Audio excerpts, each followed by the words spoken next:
of our honey. If you're like me, you love honey. Sometimes you have a little bit extra. We're going to use it to make some bread today. All right, first we're going to add 3.5 cups of all-purpose flour into our mixing bowl. Next, we're going to add 2 teaspoons of plain table salt. Now that it's all added, we're going to add 2 teaspoons of instant yeast. We're going to add our dough hook to the mixer. Look, and turn on just to incorporate. Once we get that incorporated, we are going to add our 2 tablespoons of oil. Fat of your choosing. I use olive oil. It's handy. I always have it in the pantry. The same thing goes with the flour and the salt. If you have another kind of salt or flour that you prefer to use, you can use that. You may have to tweak the recipe just a little bit. Not a big deal. It will still turn out well. It will still turn out well. If you like to use softened flour instead of oil, you can do that. Any kind of fat will do well in this recipe. Okay, we have our oil mixing in well. I'm going to add about, and I don't measure the honey, but I will say about 2 tablespoons of honey. This is our honey from our apiary. It's delicious. Okay. Now that the honey's in, we're going to add 1 1/3 cups of milk. And I'm using almond milk. Use whatever milk you have. I've actually used half and half before. That works too. You're a whole milk kind of person. 2%. The more fatty milks do tend to fluff up a little bit more, fluff the bread up a little bit more. However, any kind of milk that you want to use totally works. Now that's it. I'm just going to crank it up just a little bit.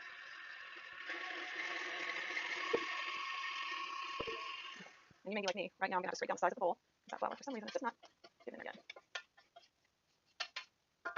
And if you're like me and you like wooden spoons, I will do another video of how to make some spoon butter out of your beeswax. So stick around for that one.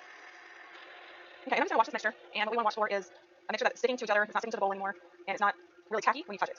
It may take just a couple minutes. It shouldn't be too bad. If you don't have a mixing bowl, you can do this by hand. If you have a food processor, you can use that instead. A hand mixer, just a wooden spoon in a bowl, some good old-fashioned elbow grease. Any of those work as well. All right. Now that that's done, we're going to lift our hook. And with clean hands, obviously, you can feel the dough. And I can tell that this is perfect. It's not sticking to the bowl anymore. I can get this giant dough ball. You can see there's no extra bits of dough stuck to the bowl. You can see a little bit of residual, that's about it. When I pull my hands away, it's not really sticking to my fingers, anything like that. So it feels perfect. So what we're going to do now is we're going to take another bowl. You can use the same bowl if you want. I just don't normally because I like to have mixing bowls have lids. I like to use my lid. You can also just cover with a damp towel. If you want to use a single, that's fine. A bowl. Okay, and this is just because we don't want our dough to stick to the bowl. That's it. Now you see my fingers. Okay, now that that's done, we're going to take our dough out of our bowl and just kind of make it into just kind of a ball. Doesn't have to be super fancy. And plug it in. Okay, now that it's in the bowl, I'm not going to tighten the lid, but I'm going to cover it. And again, you can use a damp towel, just anything to keep things out of it. You don't want bugs crawling all over your bread.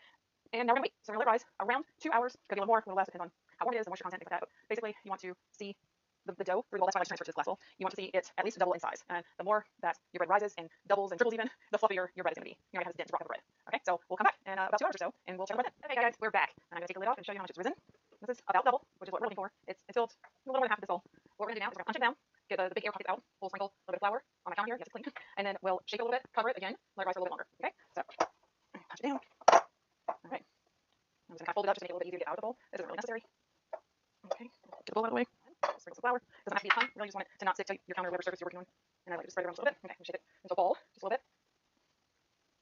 Okay, and then we can pop it down. Yeah. Okay, now what I'm going to do is grab a towel, a kitchen towel, nice clean one. I'm going to run it under some hot water. And again, that's not really necessary. It's something I do. And then I'm going to drape it, and the hot water just drapes the bread well, so I know there's no gaps. That's really all I'm doing. And then we're going to wait 15 minutes for it to rise a little bit more. Then we'll come back and I'll do a little bit more. Grab my towel. Might get a little noisy for a minute. You don't want it super sopping wet, and I'm just going to gently drape it over my dough. Okay, and now we wait. I'll see you again in 15 minutes. Okay, it's been about 15 minutes, and we're back. As you can see, it's risen just a little bit more. We're going to remove the towel, but first, we need our bread mold. This is just a 9x5 loaf pan, and you see I refilled my butter bell, so I have this just paper, wax paper with some butter residue, and I'm going to use that to grease my loaf pan. Just make sure you really get in the corners. Doesn't really matter. Now that it's nice and greasy, shiny, we're going to get our bread dough covered. Voila! All right, now we're just going to shape our bread. Okay, so what we're going to do is make a right angle just to fit into our loaf pan. So I'm going to squish it this way, press it down, and as I'm folding under, and you can start to see the shape of the loaf. Now that's pretty good. That's close enough. And I'm going to pick it up, move my hand over so you can see, and I'm just going to place my dough in the pan. Now that's in, there's still some gaps in the corners. You can leave it that way. If you bake it this way, it will be fine, but I like to have that solid loaf shape. This is more of a rustic loaf if you leave it this way, so I press it down into the corners. Okay, now that we press it down into the corners, I'm going to cover it again with the same towel. And we're going to let it rise again, and this time it's going to be about an hour. Okay, and what we're looking for is just about probably halfway to the pan. We want to get at least to the top. On a nice, warm summer day, this will go by really quick. However, in the winter, if your house is cold, may take a little longer, but an average 2 hours is about right. And we'll come back and we'll just keep checking on it. But if you do have the towel draped over like I do, you can see pretty easily when it starts to rise because, this kind of sinks in, but when it comes up, the towel kind of starts to rise also. It's fun. It's fun to see. And we'll come back. Okay, it's been about another hour or so, and we are going to put the bread in the oven. Now you can see that it's definitely risen. You can see the towel's raised. Oven is preheating to 350 degrees. As soon as that's preheated, I'll toss it in for 45 minutes. Okay, the oven is preheated, so we're just going to take the bread and stick it in now. It'll be in the oven for about 45 minutes. I'm doing the top rack. We'll do middle rack as well. Don't want it all the way at the bottom. That's the only thing. I'll set the timer for 45 minutes, and we'll come back and check on it. Okay, our timer is on off, so we're going to pull the bread out of the oven. You can see over here, wire rack ready. And I'm just going to put the bread on that and take it out of the oven. So turn it off. Hot holders. And if you grease your hand well enough, you should be able to just dump it right out. There we go. Beautiful bread.